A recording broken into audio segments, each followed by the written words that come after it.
Welcome to Skill Sprint with me, Chris Webber. This video is a quick highlight reel of my latest episode of the Commercial Edge podcast. I use my notes and scribbles from the full-length conversation to pull out what I feel are the headlines and lessons from my most recent expert guest. Drawing on my experience, this video gives you all the key points without the stories. My hope is that you can use these tips and tricks to unleash the power of your people.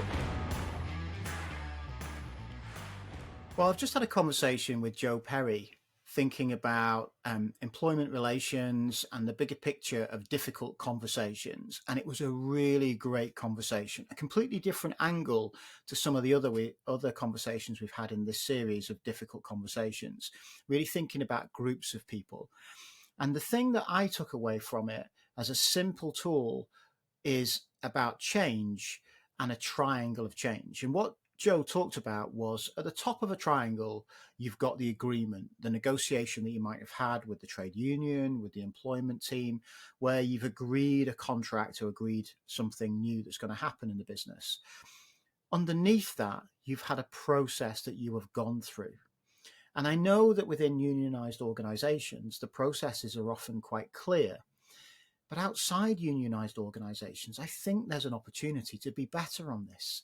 If we're going to make a change to the way that we engage or train or operate our organisation, what process do we go through? When people were moving from homework or towards home working or flexible working, what process did they have to consult with people and engage people to get a genuine insight and feedback from the team? I don't think people did that as well as they could have done. But below that again is relationships, is all built on the foundation of relationships and having strong relationships with people. So we explored that with Joe to understand kind of what goes into those great relationships. And one of the things that he talked about was a purpose. We've seen it within high performing teams all around the world that having a clear purpose unites people together. Knowing what we're doing. Simon Sinek's book Start With Why is a great example of that. And, you know, he's worked in charity organizations and political organizations where the purpose really holds people together. And I think that's a great way of connecting people who are in different functions and different roles around the organization. And so being clear about the purpose and the mission, I think, is essential. But then also talked about networks and our ability to create networks of people working in the organization, sharing and engaging and communicating with each other. And that's not something that I see often. And one of the things that Joe said that I think really struck a chord with me was about power. What he said was some people are happy to engage with networks in the organization like LGBTQ+. And he said he's seen this. And the reason why they're happy to engage, he feels, is because these networks don't have as much power to influence. And so you can engage with them, you can listen to them, you can talk to them, but ultimately there are little or no consequences. On the other hand, a trade union, people don't want to engage because there are consequences. The trade union can act. And that imbalance of power creates the risk, creates difficult conversations because there's a fear of getting it wrong. But what Joe was talking about is having strong relationships can overcome some of these barriers.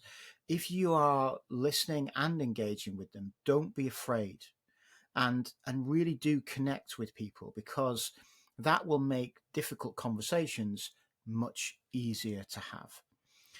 And so one of the things to think about is about consistency. He raised it many times during our conversation.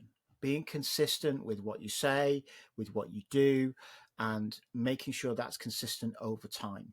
Because it's hard for people to accept change if you are being inconsistent with your behaviors, or if you are keeping to change your mind. You keep flipping around what you want to say and what you're going to do and what your ideas might be. Be consistent. And I think with that is patience, that we're not patient enough. We want things to happen too quickly. but it takes time to motivate people, to connect with people, to inspire people, and to get people to buy into change. So consistency and patience are really important. And the thing that I've taken away, the emotional element, and I'm seeing it a lot at the moment, is happiness at work. Joe talked about dignity at work, treating people with dignity. They have the right to feel safe at work, to be respected at work. And I think running an organization, running a team with a clear purpose, with a focus on happiness and kindness, but also respect and dignity, I think are hugely important and hugely powerful tools that I think all leaders can use in any industry.